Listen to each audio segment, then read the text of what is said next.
was a couple months ago, I took my children, which is always a small miracle, to the movies without my wife. So it was very difficult, and it always is, but they're getting older, so it's a little bit better. I've got 3 kids, 2, 4, and 6, and we went to go see Ralph Breaks the Internet. Okay, so this is a really scary movie, but nonetheless, they were able to make it through. Okay, I don't know if you've seen Ralph Breaks the Internet, but I'm not going to give a lot away because I know there's a deep anticipation for what takes place in this movie. So I'm not going to give any of it away, but I will say that there's an interesting part of the movie where he goes into the internet, so to speak, and he comes to the lady who runs the internet, and in order for them to make enough money to do something, he's got to go viral.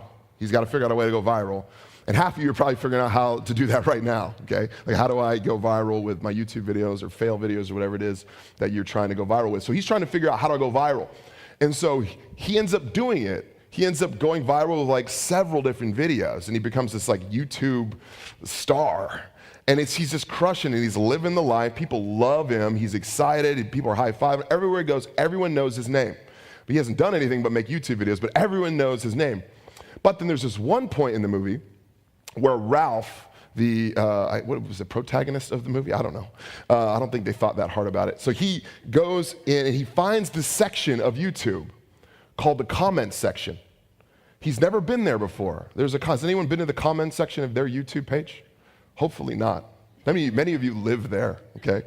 But he descends into the comments room section of YouTube, and he's going and he's like, man, I'm crushing. I got all these views.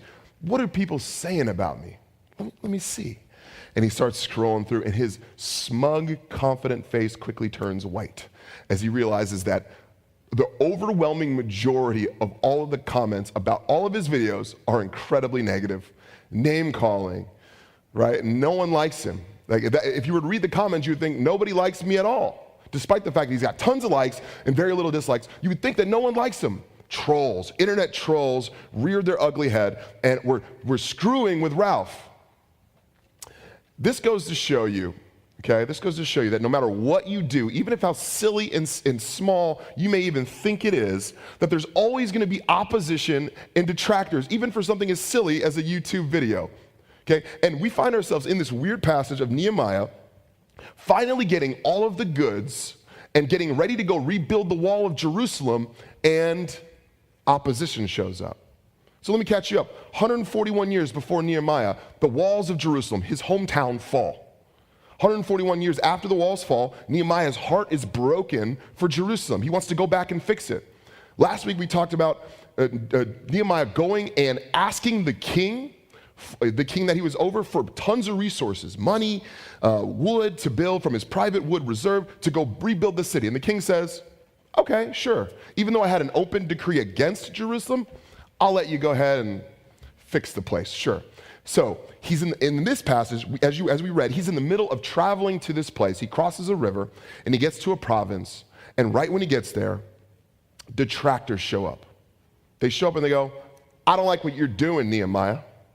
Has anyone been there? Has anyone tried to do something positive for like a neighborhood or a school and then immediately had someone dislike what you did? By show of hands? Nobody. Just me. Maybe I'm just really unlikable. Okay, that's possible. You may be thinking that right now. Now, that's hilarious. So a few of us have, right? We've experienced negativity in the face of trying to do something positive. We got that when we were trying to begin the process of starting a Bay City church. For those of you that don't know, me and my wife, Sarah, I'm from the Bay Area. My wife isn't from the Bay Area, but we spent a lot of time here, and we've helped plant other churches around the country. And when we tried to come to San Francisco to begin Bay City Church, we've had a lot of detractors. We were only trying to do positive for what we perceived was the city and the region, but nonetheless, we had opposition against us. It didn't make any sense.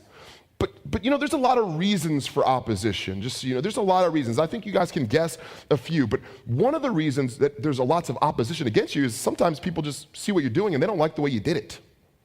They don't have any reason to hate you other than, hey, I think you need to fix what you did. I don't think that's the way you should have did it. They didn't do anything themselves. They just didn't like the way you did it, okay? There's also another reason why people don't like you is they just don't like the way you executed it, right? You executed it before them. They had the idea for that company, that business, that church, that ministry, and you executed first, and they don't like it. It also could be that they're just having a really, really bad day or week or months or years or life, and they just are having a bad time, and they just want to give some of that to you. Thank you for that. And sometimes they just don't understand what you're trying to accomplish. They only have half the story. There's all sorts of reason for opposition. And Nehemiah finds himself at this point where he's trying to do something good. He's trying to rebuild the linchpin city for all that God would do in Jerusalem. And ultimately, the coming of Jesus would take place right there. And he's trying to build something special, and these guys show up, and they just dislike him. They just dislike him. Now, some of you guys were thinking, maybe thinking, and I know that this is a conversation I've had this week, well, I don't know if I've had any criticism. I feel like I've been relatively criticism-free my entire life. I keep a low profile, haven't done much, I don't feel like no one's gotten in the way. Well, this quote's attributed to Aristotle, but he does say this. He says, criticism is something you can avoid really easily by saying nothing, doing nothing, and being nothing. So it's actually very easy to avoid criticism. All you have to do is don't do anything. Okay? Criticism will come if you come. And guess what? Criticism will happen as you seek the betterment of San Francisco and the greater Bay Area. It will happen. There is no scenario in which you love, serve, and care for your city and the needs of people around you outside of yourself, and that does not ultimately bring opposition and detraction. It will happen. I also want to say this. In the context of city transformation, unfounded negative criticism is a sign that you're beginning to make real change. It's a sign. Not only is it going to happen, it's actually necessary. So don't be discouraged by the negative criticism and opposition and haters, so to speak, that are going to come about you when you try to do the work of God or to make the city better in your right. Okay, do not be discouraged by that. And Nehemiah gives us yet another great example. And this is why this book is so important. He gives us another example. He has critics. He has naysayers. He has haters. They show up, and he handles them extraordinarily well by the grace of God. It's wonderful. If we want to build up Bay City Church to be a city within a city that can help stand against opposition and help meet the physical and spiritual and emotional needs of the city, we are going to need to heed Nehemiah's example of how he handles the opposition in his midst, okay? So this is what we're going to do. We're going to walk through exactly how Nehemiah handles opposition, okay? Exactly how. The first thing he does, and the first thing you need to do, is you need to take time to form your vision and your life for your life and for your city. You have to take time to do this. This is what Nehemiah did. He didn't rush in anything. Look at verse 9 with me, would you? Nehemiah says, "Then I came to the governors of the province beyond the river, and I gave them the king's letters. Now the king had sent with me officers from the army and horsemen. But when Sanballat the Horonite and Tobiah the Ammonite servant heard this, it displeased them greatly that someone had come to seek the welfare of the people of Israel. So he gets to the province just before the gates of Jerusalem, okay? He's headed into Jerusalem, and by the way, this is about 100 miles. And we don't have, Priuses in this day, okay? So it didn't just take one tank of gas, you show up, it's no big deal, you get out, stretch your legs. 100 miles took a really long time, especially with all these people. So imagine taking a road trip across the country, getting out, and two people are standing right there and going, I don't like the way you drove here. Wasn't smart. And by the way, remember that Christmas dinner? That was terrible what you did with your family. And they're just pointing out all the negative things that you are all about, your complete essence and being. They're just ripping them apart. Two guys, Sanballat the Horonite and Tobiah the Ammonite. Now, why were they mad? Does the passage say? It does. It tells us why. It says it displeased them greatly that someone had come to seek the welfare of the people of Israel. Why are they mad? They didn't want a marginalized people group to be served and to be bettered and to be grown up. That's what takes place right here. They're like, we don't like the Israelites. We don't like Jerusalem. This displeases us greatly. Well, it would be nice if people said that in YouTube comments instead of the things they do say. This video displeases me greatly. That would be a way better way to encourage someone on a YouTube video. But instead, we get what we have, a lot of mud slinging. But for no other reason other than they just didn't want Jerusalem fixed. They just disliked it. Guys, there's gonna be people in your job, there's gonna be people in your city, there's gonna be people in your school that dislike you for taking community action, for calling your politician or your neighborhood supervisor. There are gonna be people that dislike you for starting neighborhood associations and cohorts. There's gonna be people that dislike you for serving on PTO boards. There's gonna be people that dislike you because if you are a Christian, you're serving in a church, or if you're part of another faith, you're serving in some other faith. They're gonna dislike you for that. They're going to dislike you. Why? Because they just don't like it. That's it. Many of you, I would assume that many of you have come across people that just dislike something about you for literally no reason at all, okay? That happens. That's what's happening to Nehemiah. They don't have reasons to dislike you, they just don't. And perhaps they see some sort of image of you on social media and have formed their opinions based on your cat pictures. And they just like, this lady has lots of cats and I just dislike her cats. I don't know about her cats, they displease me greatly. And she's got a giant tower right in a window and everyone sees it in the neighborhood and no one likes it. And they're just forming opinions about you based on nothing. They're conforming basic phantom images of you, and they're going, I don't like that image. And they've never even met you. That's what's happening to Nehemiah. What was Nehemiah's response? What was his response? Verse 11. So I went to Jerusalem and was there 3 days. What? That's his response?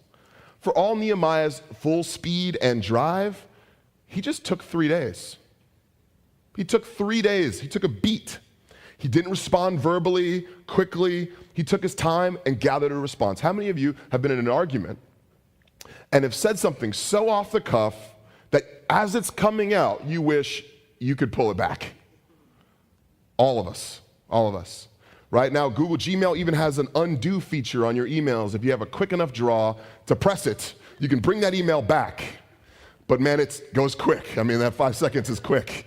Like 40 seconds would be great, right? Maybe a delay or something, but we've all been there. But Nehemiah doesn't respond to the haters, doesn't respond to the detractors, the opposition. He just takes a beat. Many people are looking for a reason to dislike you, and key to your ability to handle the opposition is going to be your ability to wait, to just sit in the tension for just a moment. They're probably baiting him. It's possible. Now, what else does Nehemiah do? Look at verse 12. Nehemiah says, then I rose at night, and I and a few men with me, and I told no one about what God had put in my heart to do for Jerusalem.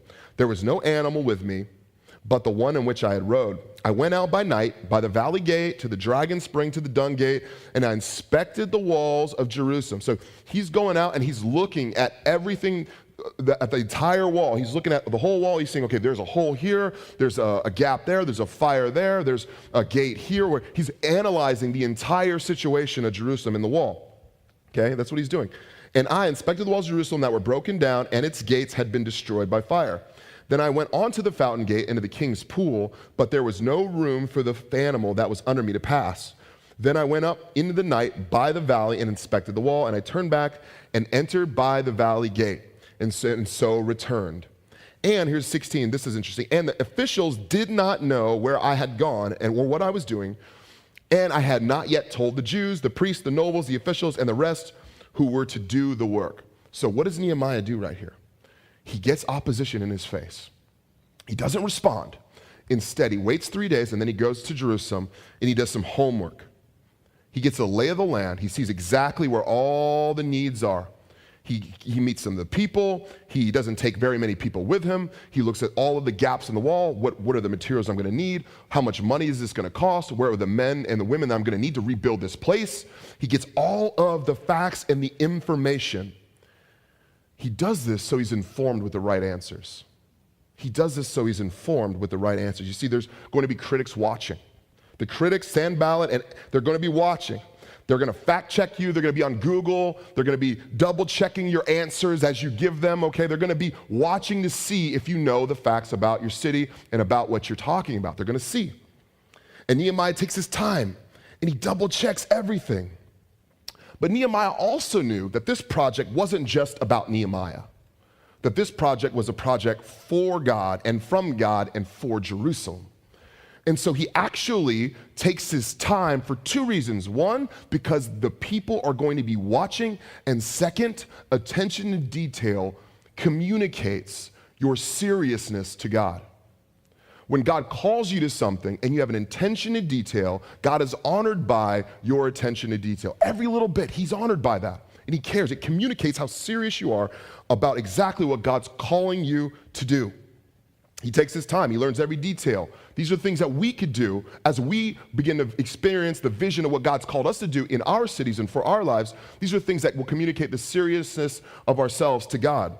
We can take our time. We can learn every detail. We can be on time. We can talk to the right people. We can prepare ourselves for the detractors and opposition that are coming. You see, there's so many of us that we get half-baked ideas and we kind of just go spout them off to everybody. Like, I'm gonna start a business. I think I'm gonna start a business. I got this company coming. I got this new app I'm working on. I'm thinking about jumping into this church. And it's like, well, you're a part of 5 churches and you've got 7 businesses and you didn't finish the other 6 and we don't take you seriously anymore, John. That happens all the time. This is a serial starter, but never finishing. Nehemiah didn't want to be this person. He wanted to make sure that he had all of his facts in line, and he kept his cards close to his chest when he was ready. And when he's ready, this is what happens. Point number 2, cast a vision to your family, friends, and yourself for the life you want to lead. Cast it. Once it's prepared, you're ready to share the plan, okay? Don't share it as you go. You can't think your vision out loud to somebody because no. People will form expectations of you based on that half-cocked vision. No, to take your time. Take your time and then share your plan when you're ready. Look at verse 17. Nehemiah does it. Then I said to them, you see the trouble we are in, how Jerusalem lies in ruin with its gates burned. Come, let us build the wall of Jerusalem.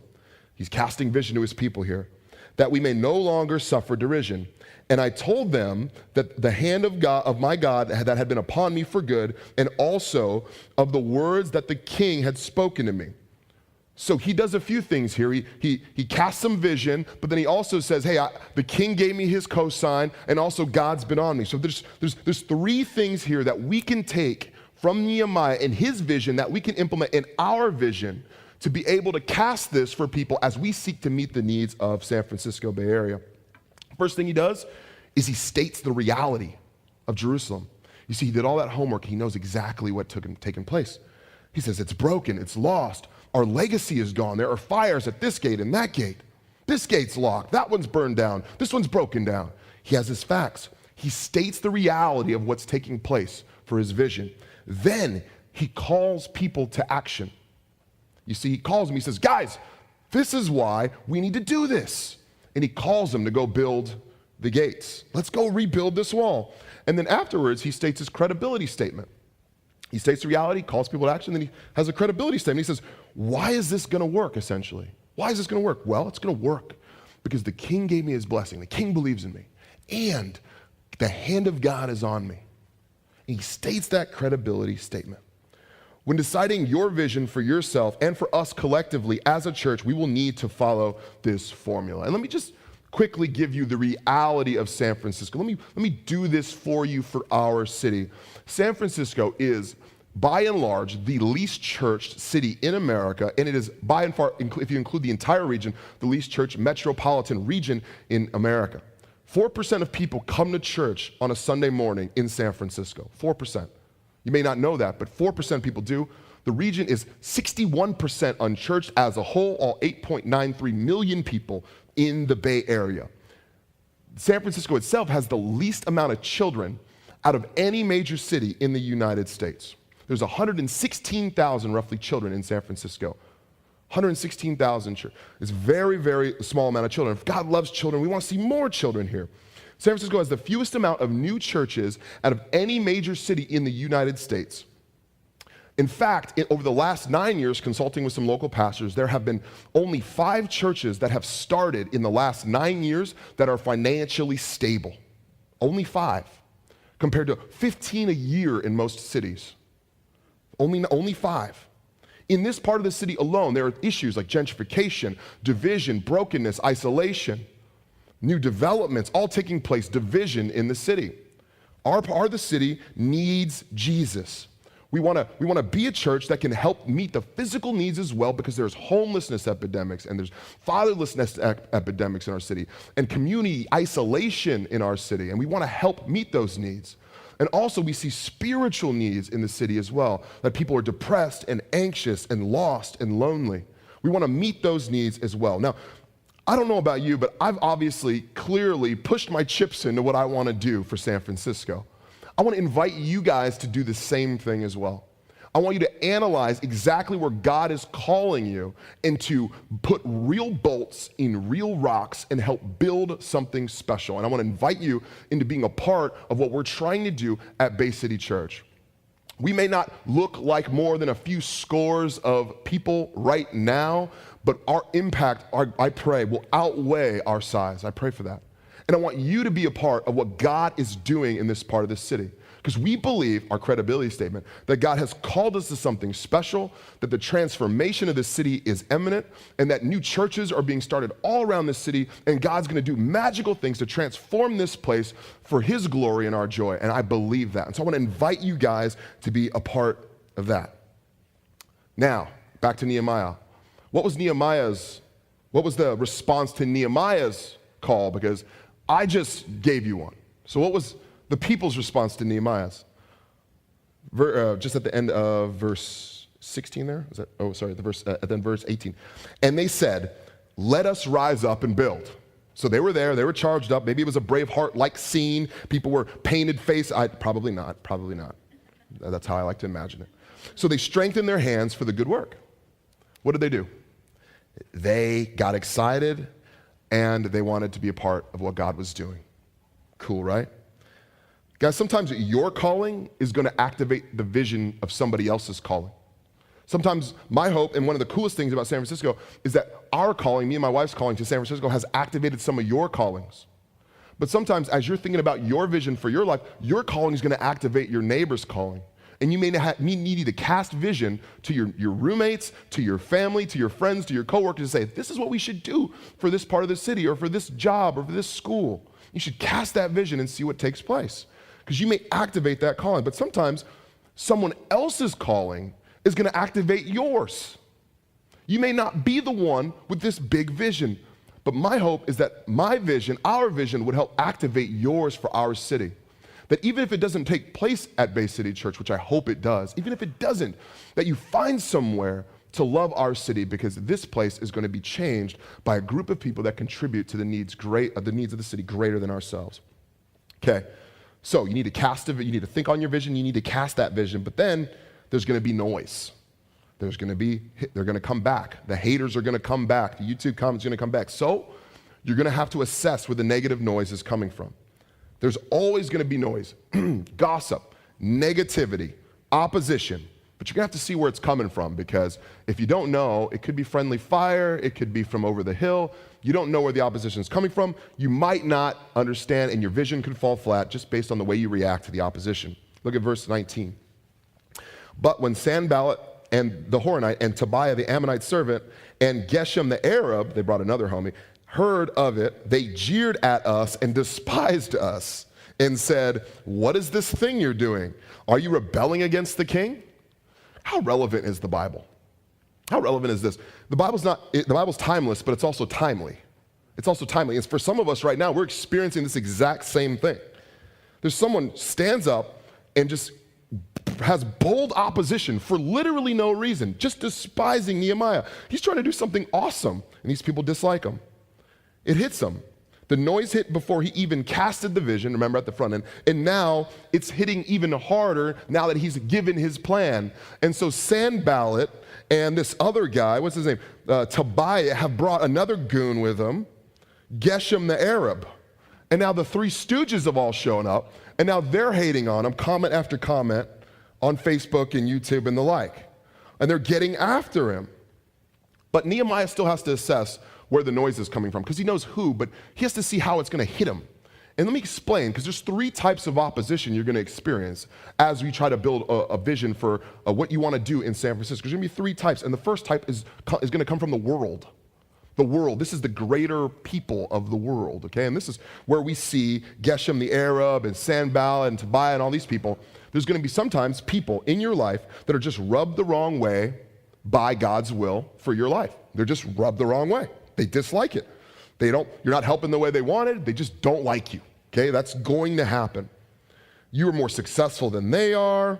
You know, particularly for Christianity, if you're a Christian, the Western world, despite the headlines on the news, if you don't lope yourself in with like political evangelicalism, if you say, hey, I'm a Bible-believing, I love Jesus Christian, I just want to help my neighbors and serve the people around me, and I don't want to get involved in some of the political mudslinging, I just want to serve really well and love Jesus and help other people to come to love Jesus, that's actually not really well liked in our city. It's actually not really well liked. Despite the fact that we just want to help, at times, we're just not liked. Some people aren't going to like the opportunity when you share the story of Jesus about in your life at a coffee break. They're not going to like that. And I was meeting with a guy some years ago at a top tech company in the city, and I was sitting with him, got to get to know him, and brought me on his campus. And I asked him, like, hey, what's it like to share the Bible here? You know, are people interested? And he's like, he gets really low. And he's like, hey, we're not allowed to talk about like that here.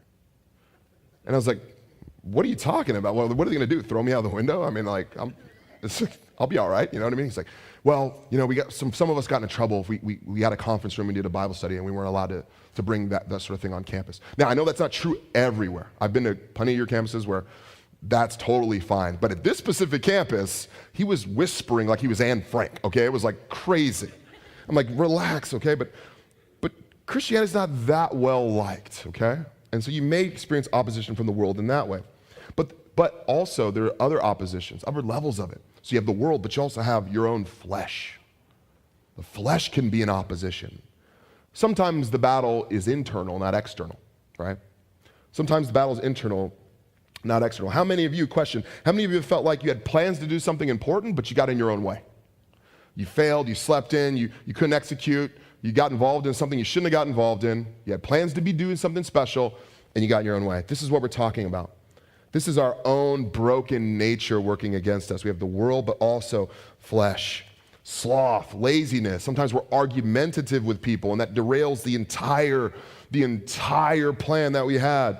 We overwork ourselves, and we burn out, and so we're not helpful to anybody because we're just tired all of the time. Sometimes we second guess ourselves. We have a plan, but we just don't believe it to be true, and so we never execute. And sometimes you start making God's work about you and not about God. That's probably the most common form of vision detraction, is that when we start to see success, it becomes about us and not about what God is doing. And so I want to encourage you to avoid those things. And one of the ways you can do that is when you have a Sanballat and a Tobiah and a Geshem show up, you need to allow your critics to be your biggest coaches. Allow your critics to be your biggest coaches. And every criticism, almost every criticism, there's a kernel of truth. And you need to analyze what this person is saying, and find that kernel and say, okay, is there something in here I can learn from? Is there something in here that can make me a better person, make me a better coworker, make me a better son, family member, what have you? You need to look for that. I encourage you to always pull the kernel of truth out of criticisms to assure yourself that it's not your flesh that is your opposition. And then lastly, there's a third enemy. There's the world, there's the flesh, and then there's the enemy, I'll call it. The spiritual realm that is around us. There is a spiritual enemy. For some of you, this may come as a surprise or shock, or you may think this is maybe a fairy tale, that there is a spiritual enemy that does not want the success of good in San Francisco, okay? It does not want the existence. And Ephesians 6:12 helps explain this for us. For we do not wrestle against flesh and blood, but against the rulers and against the authorities and against the cosmic powers over this present darkness, against the spiritual forces of evil in heavenly places. There is an enemy, Satan, the devil, that ruling and reigning, that is very proud and arrogant, and he wants people to fall away from good. He wants people to fall away from God. He wants people to raise up in isolation and in arrogance and in confidence about God, against God rather, and for yourself. That's what the enemy wants, and he longs for that over you. And so you have to assess, where is this enemy coming from? But there is a common thread between all the oppositions. The common thread is that they all speak lies. The world, the flesh, and the enemy, they all speak lies. They all take half-truths, half-baked, and they give them to you. And some of us, we believe them, or at the very least, we're discouraged by them. So let me ask you a question. Where have you believed? Analyze yourself and say, where have I believed a lie that someone else spoke into my life that I now take as fact? Where's the lie that I've been believing? That forgiveness isn't important. I don't need to forgive that person. They've done me wrong. I'll just leave them. I'll ignore them. I'll give them the cold shoulder. No, they're wrong. They need to hear what I have to say. Or no, I am stupid. I am silly. I shouldn't be talking. You're right. I'm not right for this job. I'm not right for this family. Where have you believed that lie? Where have you believed it? That's the only way you're going to be able to get around these oppositions, because they all lie. Listen, we don't believe everything other people say to us, but we do believe 100% of what we tell ourselves. And when you start to believe the things that other people have spoken in you as truth, you begin to speak them to yourself, and now all of a sudden you're believing lies that aren't actually true. And the opposition is won, and it can detract from your life and from the life of the city and the region as a whole. Okay? Now here's the fourth thing, okay? Here's the fourth thing we can do. Right? We've talked about casting a vision. We've talked about assessing where the noise is coming from. But now the last thing, you have to speak truth against the lies that others speak against you. You have to speak truth against the lies others speak against you. Verse 20, how does Nehemiah respond to these three guys?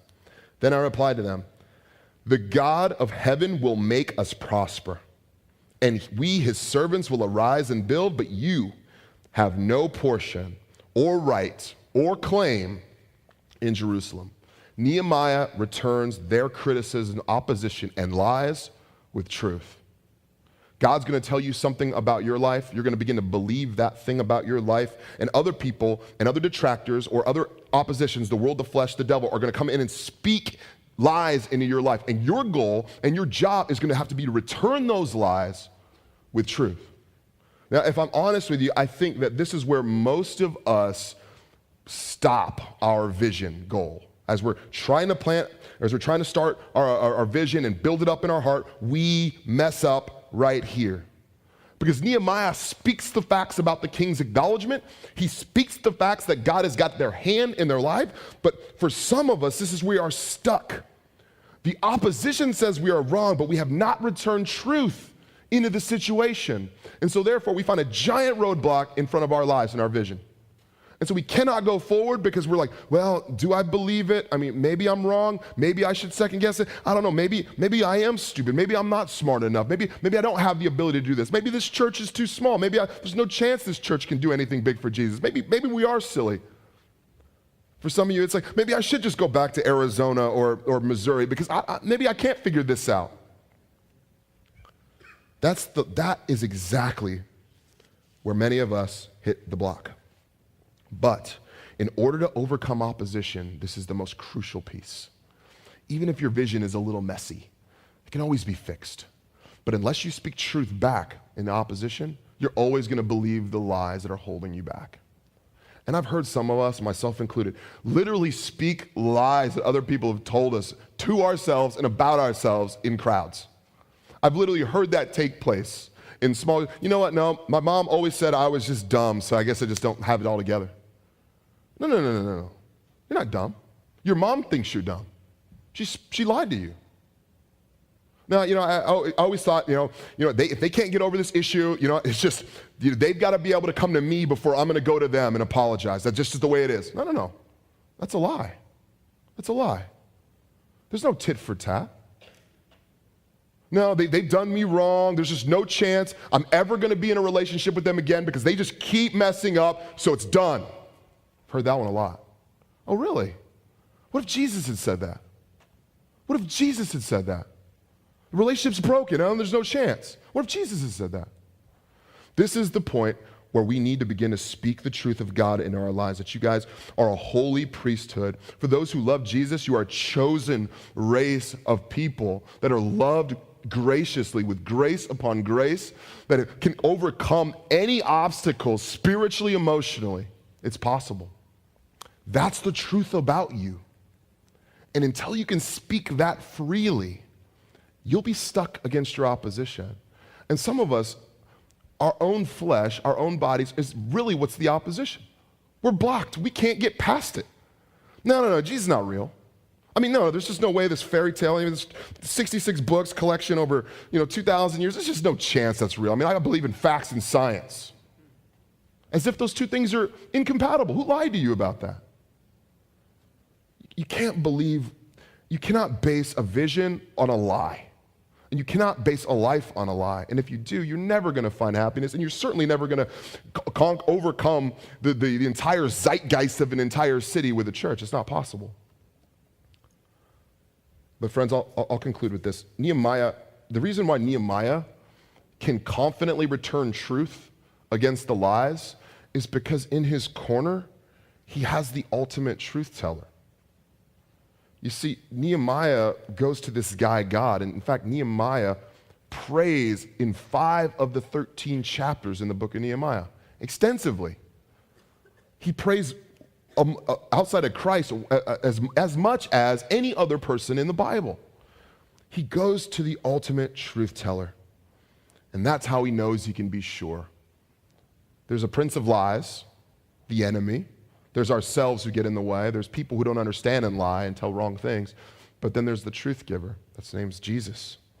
And Nehemiah has access to God. Well, what do you have? Do you have access to him? I think you do. Many of you do. If you don't, you might be asking yourself questions like this. Well, maybe they're right. Maybe I'm wrong. And you're left with your 3-pound or 8-pound brain, however much brains weigh, for crying out loud. Is there a neuroscientist in here? You're left with your brain, and you've got to figure out the answers on your own. And you've got to read a collection of books and watch a collection of YouTube videos to assess whether or not this person is speaking truth into you. And one of two things can happen. You can puff your chest up and go, no, that person's wrong, and they're always wrong, or they're always right, and you fall yourself into tremendous amounts of despair and self-loathing. But with Jesus, you have power. With God, you have actual power and direct opposition towards the lies that people speak to you. The 3 oppositions. The first one, the flesh. God returns the lies of the flesh with truth. Galatians 5:24, and those who belong to Christ Jesus have crucified the flesh with its passions and desires. The flesh has no power here. For those that have a spiritual truth teller, the flesh doesn't get to play here. I may believe it for a second, but ultimately, God's got power over my own flesh. For the second opposition, the world, God returns that with John 16:33. Jesus says, I have said these things to you that in me, Jesus, you may have peace. And in the world, you will have tribulation. But take heart, I have overcome the world. You've got the guy in your corner that can overcome the noise of the Sanballats and the Tobias and the Geshems. You've got him.